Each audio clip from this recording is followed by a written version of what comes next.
دكتور مصطفى بن جعفر، عنا تو قاية الفاسافاس، نجيبوا لك ضيف انت ما في بالكش بيت لفتها هوا الضيف دخل هوا. مرحبا. فاسافاس اليوم اياد الدهماني من المكتب السياسي للحزب الديمقراطي التقدمي مع دكتور مصطفى بن جعفر. مرحبا بك سي اياد. نحب نرجع على كلمة قالها توا دكتور مصطفى بن جعفر، ذبذبة في علاقة البي دي بي بقدماء الفاسدين. تفضل سيد. نحب يقول لي ايش يقصد بهذايا لاني انا ما فهمتش. لا فما اليوم عند الرأي العام على الأقل. لا عندك أنت سي مصطفى، أنت لدي الكلام تحكي فيه أنت مش الرأي العام. أنت احنا نشوفوا وأن إلى حد الآن البي دي بي ماناش باش نتحدثوا عليه برشا لأنه معروف وهو حزب عريق كان موقف واضح. ما يصيرش. تو أنت قلت سمعتك أنا كنت في الرجيل برا قلت إنه فما تذبذب، أنت تشوف إنه فما تذبذب في موقف الحزب الديمقراطي التقدمي من قدماء الفاسدين. أعطيني كيفاش. أنا نشوف أنها التذبذب هذايا في المواقف، لأن المواقف اللي خذاها كيف شنو؟ من 14 جانفي أولا شفنا البي دي بي أو رمزه في مدة شهرين وهو في الحكومة. كل ما ظهر على الشاشة. دخلت لها أنت زاد سي؟ لا ما دخلت لهاش. أنا كل بارح نشوف في تسجيل في فرنسا 2. سامحني احنا ماناش في صخرة سقراط. لا إيه لا وقت نتكلم أنا ماذا بيا تسمعني عايش. لا مستحيل. عندك ساعة تحكي سي مصطفى. لا أنت توا جيت بدعوة من لا يهديك. معلش جاي أنا إذا مش نكلمك. لا تتكلم ما تتكلم في طريقك. خليني نجاوب. أنا مازلت ما تكلمتش. خليني نجاوبك. أنت سألت سؤال وقصيت عليه في الإجابة. ماذا بينا؟ تفضل. احنا نطلبوا شويه اخلاقيات في الحياه السياسيه. هاني جايك الاخلاقيات. أيوة. من بعد ميساج الاخلاقيات زاد كذلك في الجدل وفي الحوار. الموضوع هو ان البي دي بي من 14 جانفي الى يومنا هذا في مرحله اولى، يعني الشيء اللي شفناه وشافوا المواطنين التوانسه الكل يعني في الفضائيات، يعني شكري حشم بالنسبه لرموز الماضي. وهذا هذوما الناس اللي قلت اللي كانوا دي بارتي فرير معاك في الانترناسيونال سوسياليست في الانترفيو نتاع لو طون. هذا الخلط. عندي انا الانترفيو نتاعك تقول فيها سامحني انه احنا ان شاء الله تتحسن علاقتنا مع الحزب التجمع الدستوري الديمقراطي لانهم مش صحيح موجود في لو طون. سامحني لو فما شكون هنا لا انا نقول لك لو فما شكون لهنا عنده فيسبوك يخرجوا لنا يدخل لو طون. سامحني انت تمارس في المغالطه بك تحكي لي على اخلاقيات. سامحني سي مهدي بن جعفر تعرفوا ولا ما تعرفوش؟ سي مهدي بيان سور. اي ولد خوك ومعك في التكتل. كي خرج لك السبان اللي يطلع فيه في الناس بحق وبدون حق. سامحني لو انت اذا ما عندكش اوتوريتي على الناس. لا الكلام اللي انت كنت تحكي فينا في دروس الاخلاقيات.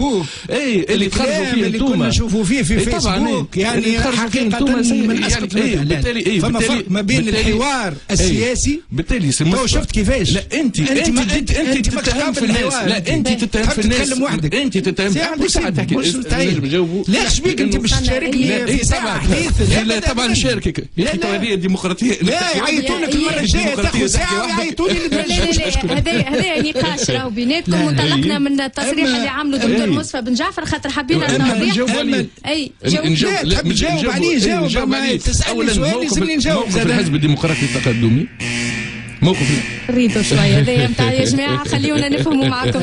موقف الحزب الديمقراطي التقدمي كان واضح، كان انه راهو النظام السابق كانت فيه ناس باهيه وناس فاسده. الفاسدين ما يتعاملوش معهم، ولتوا الحزب الديمقراطي التقدمي لا يتعامل معهم رغم اللي يدقوا في الباب ويستحيل الحزب الديمقراطي التقدمي باش يتعامل معهم. لكن كي يجي سي احمد نجيب الشابي يقول راهو فلان انا عرفته وعرفت عليه طيبه حسن الاخلاق ولا حسن السلوك، ما نتصورش هذا فيها تذبذب. المشكله انه الناس طاحوا في البوبوليزم، وناسف انا انه التكتل يطيح في البوبوليزم نتاع انه لم الناس الكل حطها في نفس الشكاره والناس كلها فاسده والناس كلها كذا. الحزب الديمقراطي التقدمي كان حزب كونسيكون وكان حزب مسؤول ما طاحش في البوبوليزم. التكتل وافق على المشاركه في الحكومه ومن بعد خرج، كان ضد الاشهار السياسي ومن بعد ولا يعمل في الاشهار السياسي. اليوم يجي ضد الاستفتاء الور كو مثلا باز دو لا ديموكراسي انه حتى حد ما يعترض انه نرجعوا للمواطنين ونطلبوا رايه. اياد هذا باش يكون الموضوع الثاني اللي باش تحكي فيه مع استاذ مصطفى بن جعفر. التكتل طاح في البوبوليزم. دكتور مصطفى بن جعفر ابدا التكتل بقى حريص على الانسجام والتناغم مع نبض الراي العام، وهذا اللي دفعوا باش ما يشاركش في الحكومه الاولى والثانيه، وهذا اللي دفعوا باش يمشي في المطالبة بانتخاب مجلس تأسيسي والمطالبة بدستور جديد بالنسبة للبلاد. وهذا اليوم اللي يدفعوا، لأن عملية التفاف حول تحقيق أهداف الثورة يدفعوا باش يقف ضد كل عمل من شأنه أن يشوش على خريطة الطريق وعلى تنظيم الانتخابات يوم 23 أكتوبر. وهذا علاش موقفوا من الاستفتاء ورفضوا للاستفتاء. فالوضع هذا مش الاستفتاء في المطلق. هذا هو سامحني، راه فما حاجه اليوم احنا باش نجتمع الاستفتاء طبعا. احنا اليوم باش ننتخبوا مجموعه من الناس باش يكونوا هما المجلس الوطني التأسيسي. في كل دول العالم كي ننتخبوا من ناس نحدوا لهم مده ونحدوا لهم صلاحيه. كي تنتخب مكتب هيئه نتاع جمعيه كوره تحدد له مده وتحدد له صلاحيه. كي تنتخب بلديه تحدد لها مده وتحدد لها صلاحيه. كي تنتخب مجلس تشريعي تحدد له مده وتحدد له صلاحيه. علاش؟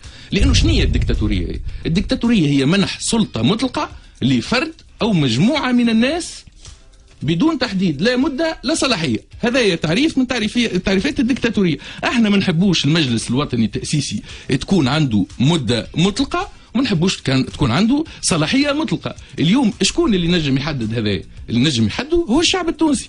وباش يعترضوا بمساله التوقيت، انا ما نعتبرش انه طبعا ان سيرتان نومبر دو بولتان يتنجم يتم في 72 ساعه ونزيدوا اون اورن زايده، صندوق اقتراع زايد في مكتب الاقتراع. ما نتصورش انه مساله كبيره. اليوم انه فما ناس ماهيش من مصلحتها انه يكون المجلس التأسيسي واضح اللي هو مهمته الدستور، ونحدوا المهام مع بعض، نحلوا ديبا ونحدوا المهام. لكن سامحني فما نقطتين في كلامك. فما الديكتاتوريه هذه ضمان ضد الديكتاتوريه كيفاش ينجم يكون، وفما التوقيت نتاع تنظيم الاستفتاء. دكتور مصطفى بن جعفر، اراده الشعب التونسي اللي سيقع التعبير عنها بانتخابات المجلس التأسيسي تنجم تكون ضمان ضد الديكتاتوريه والا لا؟ هي هذه اراده شعبيه يظهر لي يستعملوا فيها اكورديون.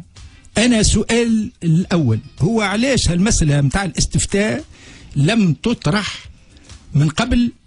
إذا كان هذه مبنية على قناعة مانيش عارف علاش جات في آخر دقيقة باش تشوش على المرحلة الانتقالية كما قلنا. لا سامحني هذيك لا كمان لا، ماذا بيا لأسباب يطول شرحها، ماذا بيا احترام متبادل. الموضوع هذا علاش ما طرحش في الوقت المناسب؟ علاش اليوم ليلة صلاة الله تفكرنا وقت اللي شفنا الأمور خلطنا إلى حقيقة نهاية السباق، قولوا الخط الليني دروات، جاء الموضوع هذا. ثم أنا نتساءل إذا كان فما كويرونس، الكويرونس بها ما جاتش وقت اللي طالب البي دي بي بتنظيم انتخابات رئاسية في 60 يوم الأولانيين. فكر شنو اللي يحب الشعب ولا ما يحبش؟ ما عمره ما طالب في 60 يوم. نرجع كان عملت التصريحات باسم الحزب الديمقراطي التقدمي كي طرحت انتخابات في 60 يوم. توا تضرب اياد دهماني AFP يخرج لك تصريح من الحزب الديمقراطي التقدمي يشوف انه ما فماش نتاع الحزب. رمز الحزب هو اللي نهارتها قال انه انتخابات في ظرف 6 شهور مش في ظرف 60 يوم. سامحني عاد لا يولي افتراء. سامحني باش نقول كلمه باش تولي تفتري على الناس. انتخابات رئاسيه في ظرف 6 شهور. قال انتخابات رئاسيه في ظرف 6 شهور بدستور بن علي في ظرف 6 شهور بدستور بن علي في ظرف 6 شهور ولا اختيار. انت لازم تثبت اللي قال في ظرف شهرين. انت عندك لم يحدث انه قالوا لم يحدث انه قالوا يعيش في التصريح قلنا انه ما فماش. اي لا طبعا الدستور يحدد سي مصطفى. سامحني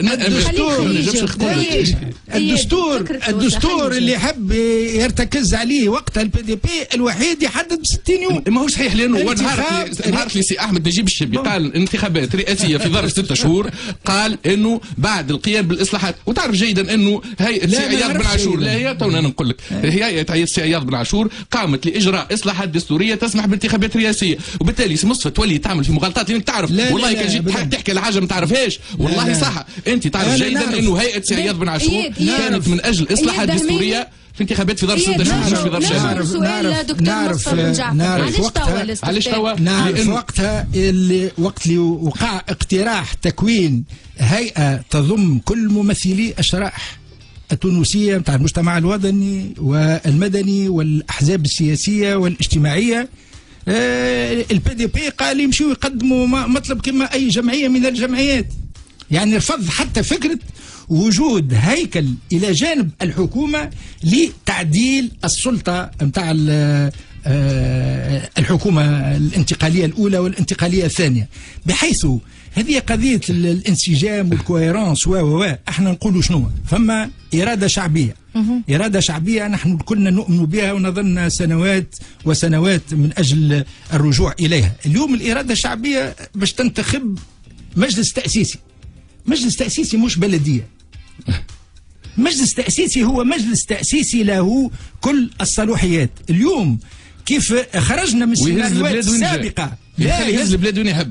التوانسه باش ينتخبوا شكون باش يهز البلاد وين يحبوا. علاش تحبوا فين يمشي؟ مش انا فين يمشي، انا نحب نحدد له الوقت والصلاحيه. يا ودي كيفاش الشعب اللي باش ينتخب؟ قاعده الديمقراطيه،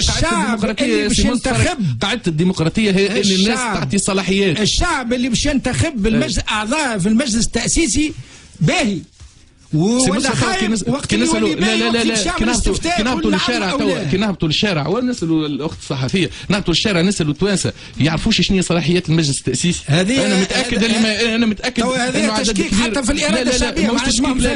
لا لانه لا مش صحيح لانه احنا نقولوا نعطيهم الفرصه باش هما يحددوا شنو هي الصلاحيات هذه. الفرق بيني انا وياك، انت ما تحبش تعطي الفرصه للتوانسه باش يحددوا صلاحيات المجلس التأسيسي، غلط. وانا نحب نعطيهم الفرصه. لا هذا هو صحيح.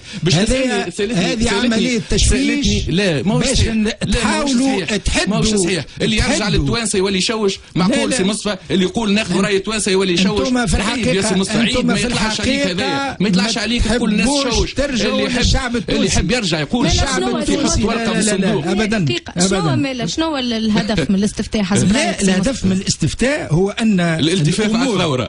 لا الهدف من الاستفتاء في الظرف الحالي هو الالتفاف على الثورة، لأن الثورة عملت هدف واضح هو القطع مع الماضي.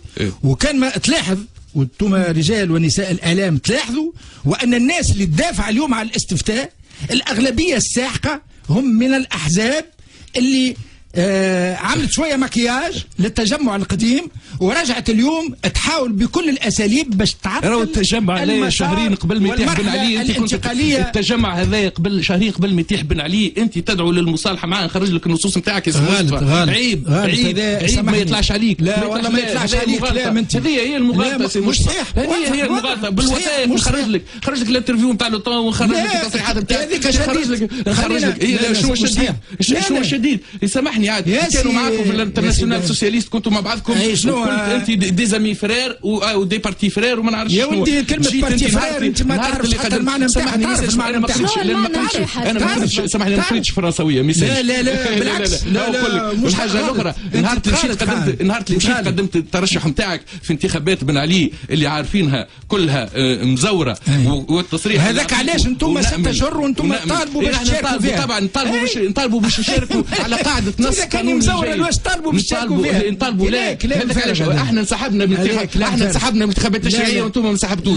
احنا كي شفنا انه انسحبتوا احنا انسحبنا وقطعنا الانتخابات لانه نعتبروا لا احنا نستغلوا الحمله الانتخابيه لتعريف براينا وننسحبوا. طالبوا باش تشاركوا في الرئاسيه نطالبوا على اساس قانوني ماهوش هذاك الترشح نتاع سي نجيب الشابي وزيح الترشح في الانتخابات خايبه بعد ما هزوك للدم. سامحونا.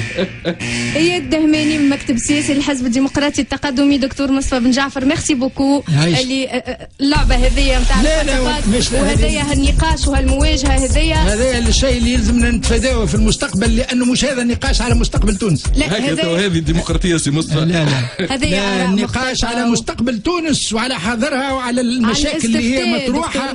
الاستفتاء لكن فما البي دي بي ينادي بالاستفتاء بشده وانت دكتور مصطفى بن جعفر ماكش موافق. هو حركه النهضه على الموضوع بقى الحوار السياسي هو وكل الاحزاب انت وحركه النهضه سي مصطفى. كل الاحزاب الموجوده في الهيئه العليا اساسا اذا كان انتم مع التجمع واحنا مع النهضه. احنا ماناش مع التجمع. احنا ماناش مع التجمع. من انت تعترف اللي